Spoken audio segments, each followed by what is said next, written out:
The next card in the sequence is Adjustment, number 8, ruled by, this is Libra, which is ruled by, what's it ruled by? I've forgotten. Oh my god, I can't believe. Lamed. Okay. Lamed is the letter.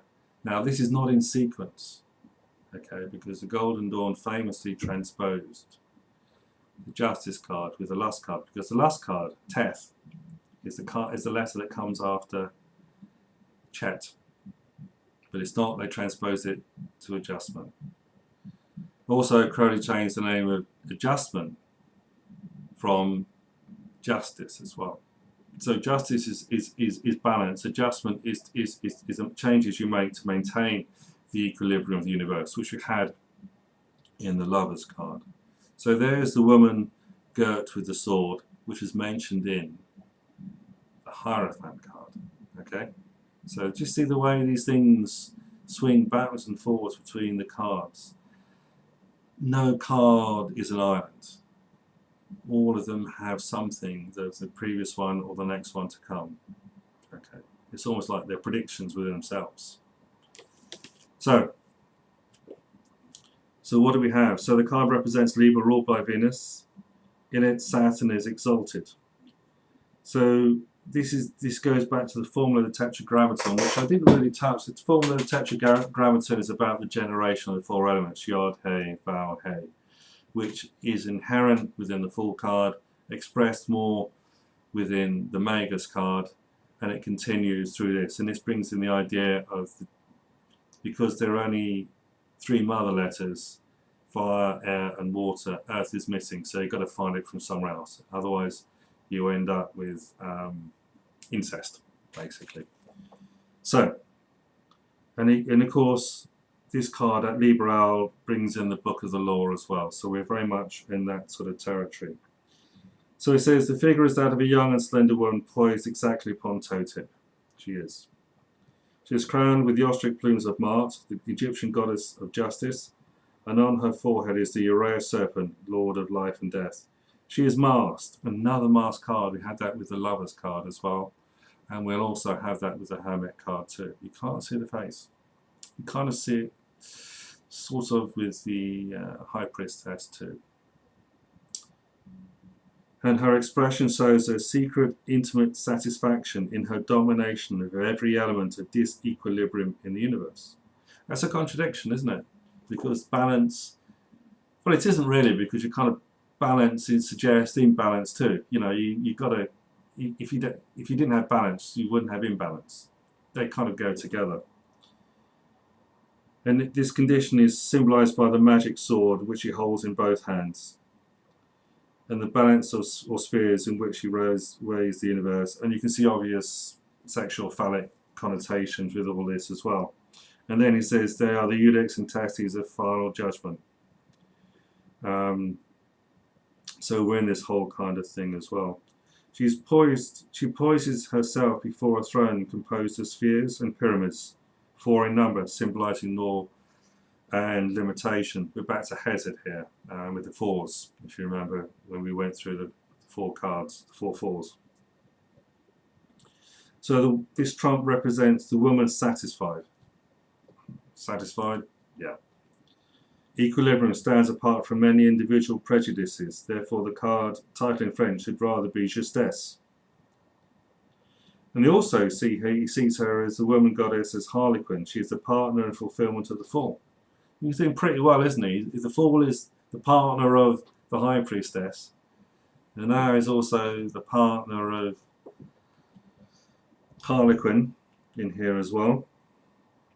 Constantly whirling. So it brings back this energy that's encapsulated in the Lovers card of everything spinning and moving around really fast. And on the Chariot card, the water, the blood in the chalice is spinning. It's almost like chakras, they're spinning. It probably is like chakras actually. So,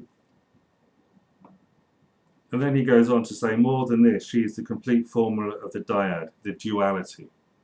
The word owl is the title of the Book of the Law, whose number is 31, the most secret of numerical keys of that book. She represents manifestation, which may always be carried out, cancelled out by equilibration of opposites. This is a kind of more structured cancellation of opposites that's kind of hinted at and kind of fizzled about with in the Lover's card.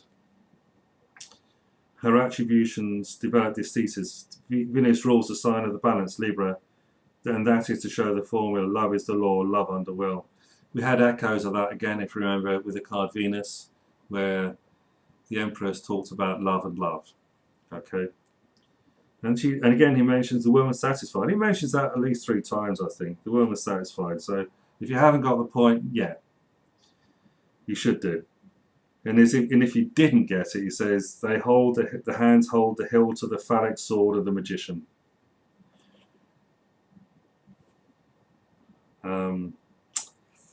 This is to do with the Gnostic Mass. Let's just say that. And it says, this again is a hieroglyph of love is the law, love under will. You already mentioned that, so he's hammering in the point here, if you didn't get it. Okay. So for the, now this is interesting, because in the outer mnemonics, we had Cheth, and then it goes on to Teth, which is lust. But as I said, they transposed Teth and Lamed. So actually we have to jump 4 cards, 1, 2, 3, 4, yeah, to Lamed. And he says, adjustment.